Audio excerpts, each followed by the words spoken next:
बिस्मिल्लाहिर्रहमानिर्रहीम।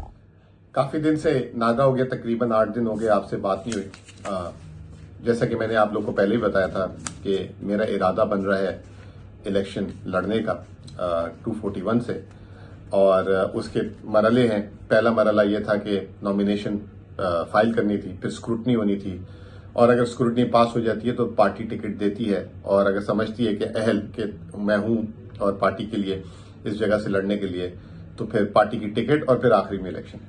तो पहला मरहला था फॉर्म जमा कराने का। वो फॉर्म जमा कराया, आरओ साहब ने रिजेक्ट किया। उसके लिए फिर अपील में जाना पड़ा। अपील में अल्हम्दुलिल्लाह हम जीते। मैं यहाँ पे जो जस्टिस सिस्टम है उसको दाद दूंगा। जिस तरह थोक के हिसाब से नॉमिनेशंस रिजेक्ट हुए थे, खासतौर पे पीटीआई के लोगों के, उसी तरह थोक के हिसाब से जो है ये वापस हुए। तो इससे साफ नजर आता है कि चीजें मुनसिफाना नहीं थी। लेकिन सितम ज़रीफी ये है कि ये आरओ साहब ने भी जब मतलब ट्रिब्यूनल ने क्लियर कर दिया, तो जो साहब ऑब्जेक्शन लेके चल रहे हैं और उन्होंने जो है वापस से उस पर जो है कॉन्स्टिट्यूशन पिटीशन डाल दी। तो इससे आप अंदाजा लगाएं कि किस तरीके से पीछे लगाया हुआ लोगों को कि हम इलेक्शन के अमल में आ ही ना सकें और हमें जो है डिस्टर्ब करके रखा हुआ है। दूसरी तरफ आपके सामने एक बैट का मामला भी चल रहा है कि निशान मिलेगा नहीं मिलेगा। ये भी एक तारीख में अनोखी चीज है कि इतनी पॉपुलर जमात, इतनी पॉपुलैरिटी, उसको पहले जो है नॉमिनेशन के अमल में रोका गया, फिर उसके बाद अब उसको जो है उसका इंतखाबी निशान नहीं दिया जा रहा। उसमें हमारी पार्टी जो है लगी हुई है, और इंशाल्लाह ताला उसका भी 1 आध 2 दिन में पता लगेगा।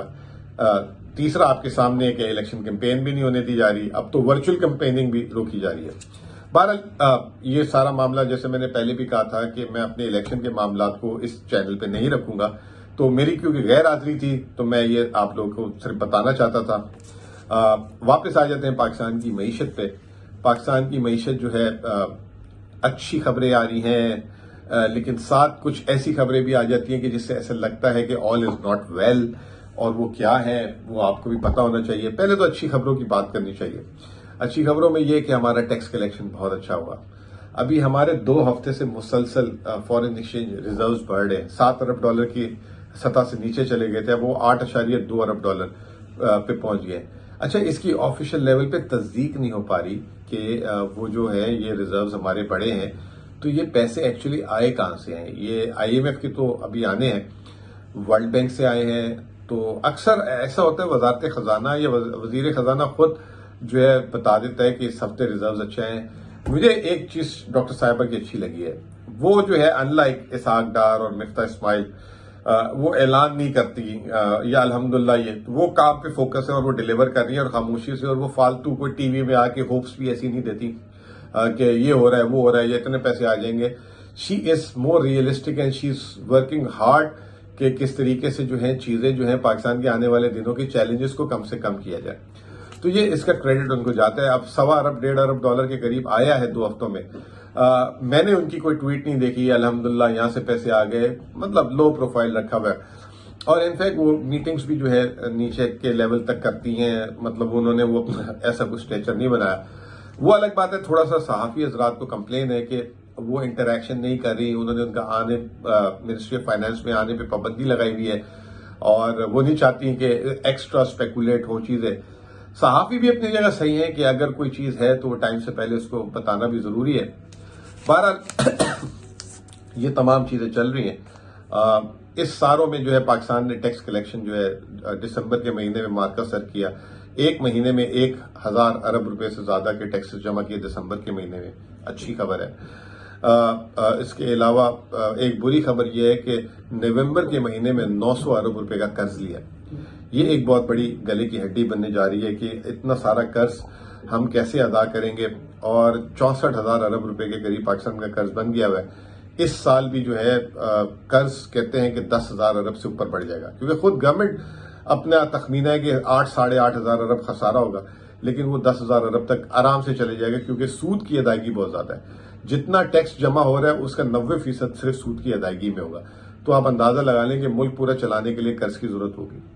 तो पाकिस्तान के लिए जो सबसे बड़ा मसला बन रहा है वो पाकिस्तान की डेट रीपेमेंट है, चाहे वो मकामी है चाहे वो एक्सटर्नल है। इसका जो है मैं समझता हूं कि तमाम पॉलिटिकल पार्टीज बाशमूल पीटीआई अपने आने वाले दिनों में जो इलेक्शन हो रही है उसमें प्लान बताएं। अच्छा, और ये प्लान जो है आपस में भी शेयर करें, जो भी हुकूमत में आए, ताकि हम पाकिस्तान को इस मसले से तो निकाले पाए। ये हमारा मुल्क है, ये थोड़ी कि कोई एक्सक्लूसिविटी, अगर मेरे पास कोई अच्छी चीज है तो मेरी हुकूमत नहीं आए तो मैं छुपा के रख लूं। We need to work on it and as a Pakistani हम सारी और तमाम पॉलिटिकल पार्टीज के लोगों की जिम्मेदारी बनती है कि इस चीज को जॉइंटली काम कर लें इस चीज पे। बाकी जो जीते उसकी पॉलिसीज हो, वो जिस तरह भी पॉलिसी बेहतर समझता हो, वो टाइट पॉलिसी लेके चलना चाह रहा हो, कोई ग्रोथ की पॉलिसी लेके चलना चाह रहा है, कोई बैलेंस करना चाह रहा है। तो हर एक का एक अपना अपना मॉडल होता है रन करने का। यानी कि अगर सबको एक जैसी गाड़ी मिल जाए और सबको कह के सामने आपने उस सफर पे जाना है, तो कोई राइट रूट लेगा, कोई लेफ्ट लेगा, लेकिन पहुंचना सबने वहीं है। तो जरूरी नहीं है कि राइट वाला सही है, लेफ्ट वाला सही है, डिसीजन है सबका अपना अपना।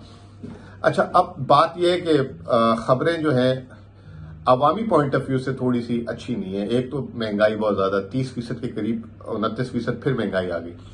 तो अब शरह सूद जो है वो उस पर देखते हैं, जनवरी में इतने हाई मतलब इन्फ्लेशन पे मुश्किल लग रहा है, क्योंकि गैस की कीमतों ने ज्यादा इम्पैक्ट कर दिया है। लोगों के बिलों से ज्यादा लोगों की जो चीजें खरीदते हैं उनकी कीमतें बहुत बढ़ सकती हैं। जैसे कपड़ा है, स्टील है, हर चीज में तो आपको पता है गैस का इस्तेमाल है, तो उससे एक महंगाई हो सकती है। और गैस के बिल वैसे ही काफी बढ़ चुके हैं। जिनका 100-150 रुपये आता था, अब उनको जो है 1000 रुपये तो मीटर का बिल लगा दिया, तो वो 1700 रुपये बिल हो रहा है। इस तरह किसी का 18,000 बिल मैं देख रहा था, 36,000 बिल। मेरा भी नया बिल नहीं आया, मैंने देखना है कि क्या है। अच्छा, जब से मैं इसमें कोई मेरे पास रिसर्च नहीं है जब से, लेकिन मुझे ये याद है कि मैं तकरीबन 18 साल से मईशत को कवर कर रहा हूं।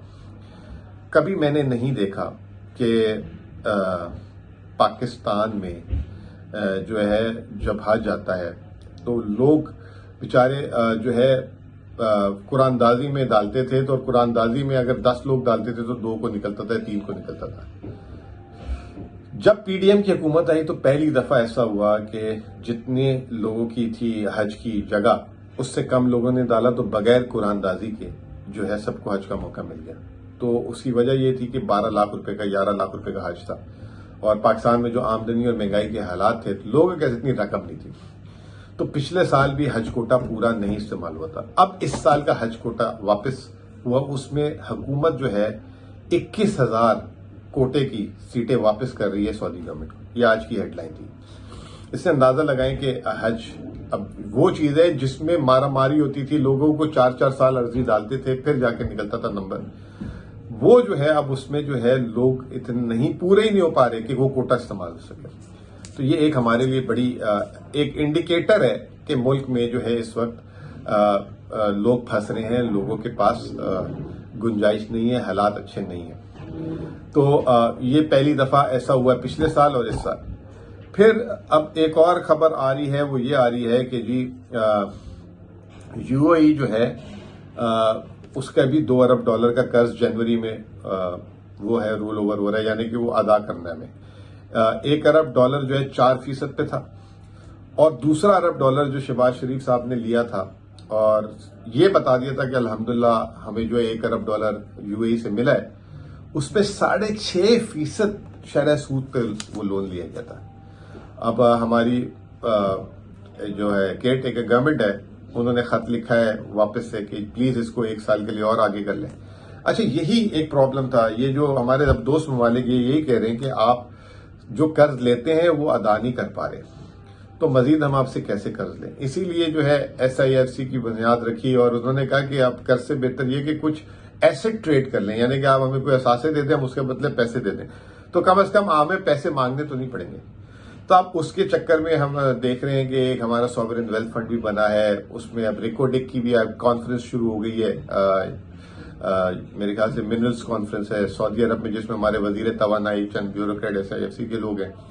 तो हमको जब एसेट्स अपने जो हैं नए कर्जाजात के लिए हमें जो है वो बगैर गारंटी के नहीं अब ये चीजें देनी पड़ेंगी, और चले वो उसको हम देखते हैं कि अगर वो सरमायाकारी पॉइंट ऑफ व्यू से अच्छी हो जाए, लेकिन अब ये एक प्रॉब्लम है। फिर एक और खबर है, वो ये है कि अब 11 तारीख को IMF की बोर्ड की मीटिंग है, और ये फॉर्मेलिटी होती है, और इंशाल्लाह ताला इस फॉर्मेलिटी में हम पूरे उतरेंगे और हमें 1.2 आई थिंक $900 मिलियन मिले, बल्कि $700 मिलियन मिलेगा। तो 70 करोड़ डॉलर मिल जाएंगे। इसके बाद हमारी मजीद राहें खुलेंगी जिससे हमारे रिजल्ट्स तो इंशाल्लाह ताला बेहतर हो जाएंगे और उसकी ही वजह से रुपए में काफी अच्छा इस्तेकाम आहिस्ता आहिस्ता 285 से अब वो 281 की तरफ आ चुका हुआ है और ओपन मार्केट में भी कोई पैनिक नहीं है। तो ये एक अच्छी चीज है जो सामने नजर आ रही है कि करेंसी मार्केट स्टेबल हो गई है।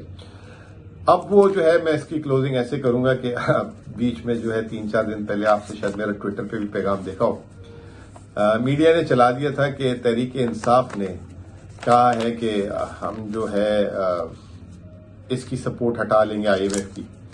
तो ये जो है एक भोंडा इल्जाम था। मैं खुद जो है उस अमल का हिस्सा रहा था। 30 जून को जब PTI हुकूमत इमरान खान साहब से IMF वाले मिलने आए थे, उन्होंने खुद कहा था कि ये जो प्रोग्राम है उसमें IMF के बोर्ड ने कहा है कि PTI की चेयरमैन और PTI की भी कंसेंट चाहिए, जो इमरान खान ने अनकंडीशनल दी थी। और इमरान खान को ये बताया गया था कि ये प्रोग्राम 3 हिस्सों में, इसकी पहली किस्त PDM को मिलेगी, दूसरी केयरटेकर और तीसरी नई आने वाली हुकूमत को मिलेगी। इमरान खान साहब ने पूछा था कि नई आने वाली हुकूमत आप कब एक्सपेक्ट कर रहे हैं? उन्होंने कहा अक्टूबर में इलेक्शन होने, पिछले साल अक्टूबर की बात हो रही थी।